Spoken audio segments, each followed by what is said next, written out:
Welcome. Today, September 28, 2019, Saturday.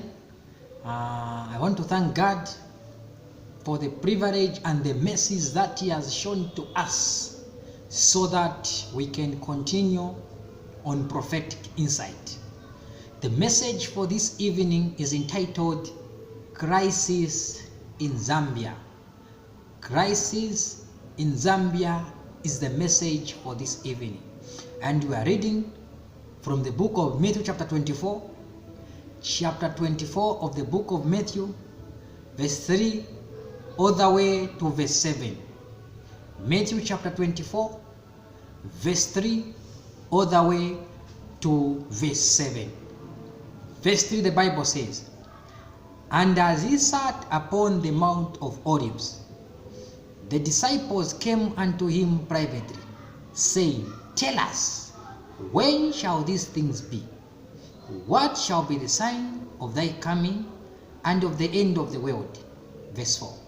"And Jesus answered and said unto them, Take heed that no man deceive you, for many shall come in my name, saying, I am Christ, and shall deceive many. And ye shall hear wars and rumors of wars. See that ye are not troubled, for all these things must come to pass, but the end is not yet. For nation shall rise against nation, kingdom against kingdom. There shall be famine, pestilences, earthquake in diverse places." Shall we pray? Heavenly Father who is in heaven, thank you for this evening, that which you've given to us. May your name be glorified as we continue this end time message, so that we can finish the work, so that the end can come. Thank you for this day, and thank you for the message that which you've shown unto us. Thank you because you've been a loving Father to us. In Jesus' name I pray. Amen. Crisis in Zambia. This is the question that people can ask. How does Zambia fulfill the issue of crisis found in Matthew chapter 24? How does Zambia fit in Matthew chapter 24? If you look at Matthew chapter 24, gives sequence of event, how event will happen one after the other. And if we focus on verse 5, "For many shall come in my name, saying, I am Christ, and shall deceive many." How is Zambia fulfilling this prophecy of Matthew chapter 24, verse 5? Verse 6, "And you shall hear wars." Yes, with Zambia we hear wars and rumors of wars. But these things must come to pass, but the end is not yet. Verse 7, "For nation shall rise against nation." We are seeing now nations are rising against nation. Kingdom against kingdom. And these are things that we hear in news. We listen to news. We also see these things happening to neighboring countries. We also see these things happening out of the continent.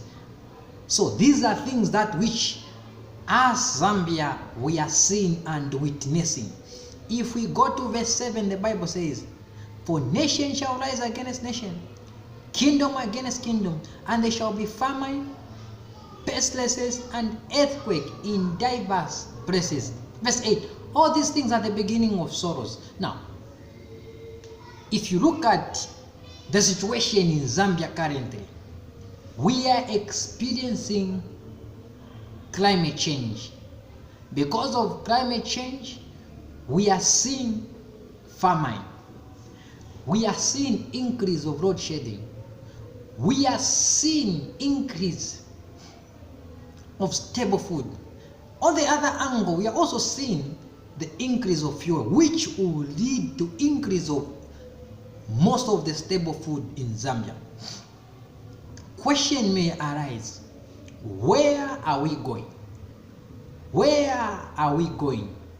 What is the next thing that is going to strike in Zambia? And we know that 2020, it was going to be a very crucial year, both in Zambia and worldwide.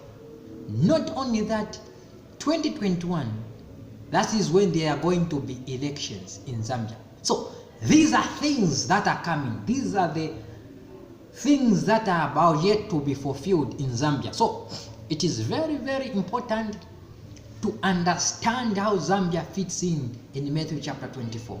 And if you even go to verse 14, and this gospel of the kingdom shall be preached in all nations as witness, then the end shall come. Now, which message is that that is going to be preached to all nations so that the end can come? Because this is not just an ordinary message.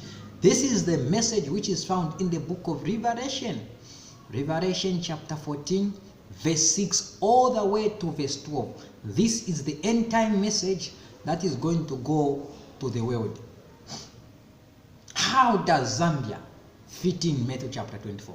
And you are going to find that if you look at the economy of Zambia, a lot of things are happening. Why are we having crisis? It's because we've got the mentality of a grasshopper. We don't want to think. We don't want to think outside the box. We don't want to think how we can survive. Especially, one thing that I've discovered is that most of the civil servants, they are too reluctant.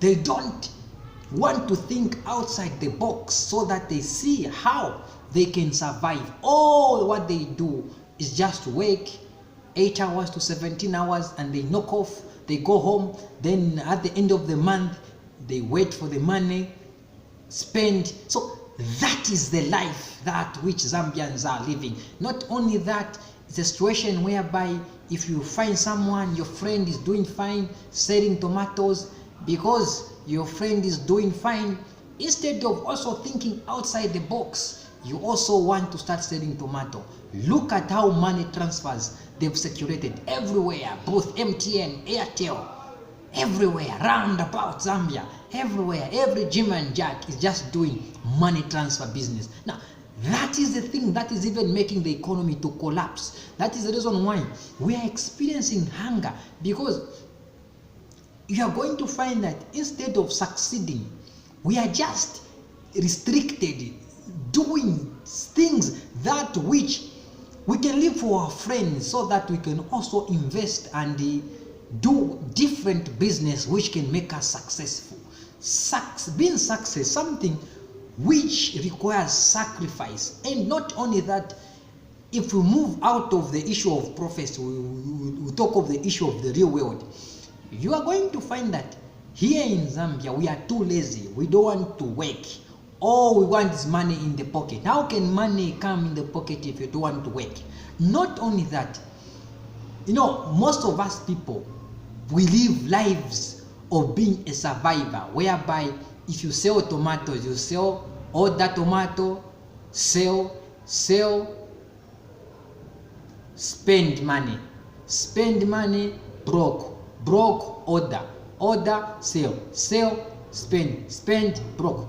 No, that is a life of a survivor. We need to invest. We need to prepare for the future.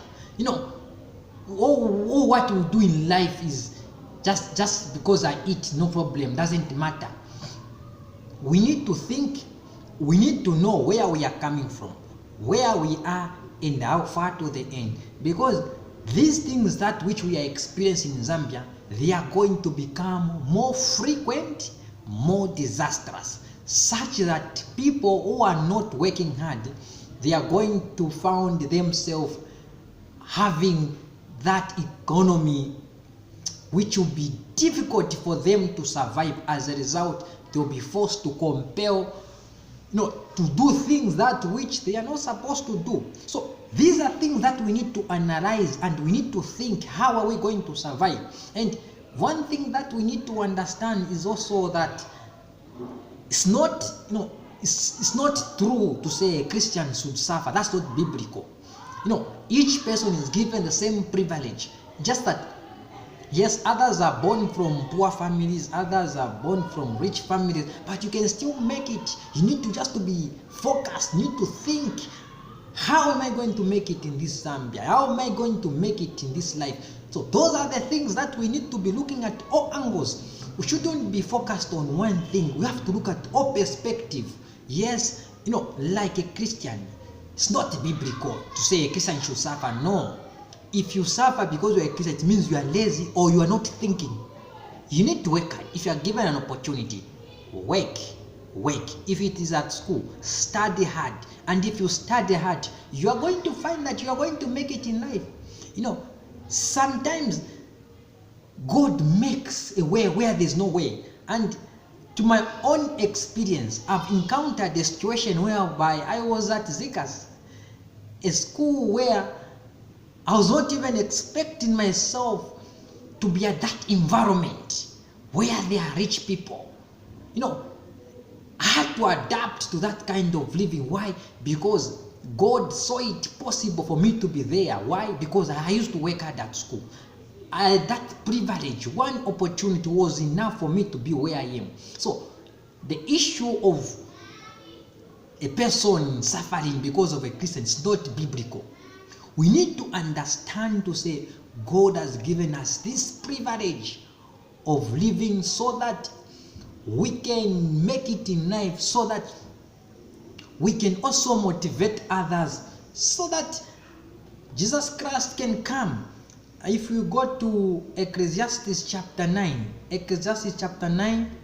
verse 10, the Bible says, Ecclesiastes chapter 9 verse 10, whatsoever thy hand findeth, do it with thy might. For there is no work, no device, no knowledge, no wisdom in the grave where thou goest. So you're going to find that whatever you find, do it with Almighty, because there's no wisdom, there's no knowledge where you're going, which is in the grave. So this is the thing that is affecting us as Zambians. We don't want to think. All we want is just to eat. We don't want to work. That's the reason why we are so much idle. We don't want to be successful in life. So we need to work hard. And if we work hard, we become successful, so that we can preach the gospel to the dying world, so that they can come out of deception. Look at people at University of Zambia. They still can't understand what is happening in this world. Why? Because they are too lazy. Others, they don't want to study. Others, they don't want to work hard at school. All they want is to riot. So these are things that we need to analyze, and we need to think, and we need to come out of deception, because we will always be deceived. You always be deceived by these false prophets. Oh yes, deeper papa. No, I prophesy.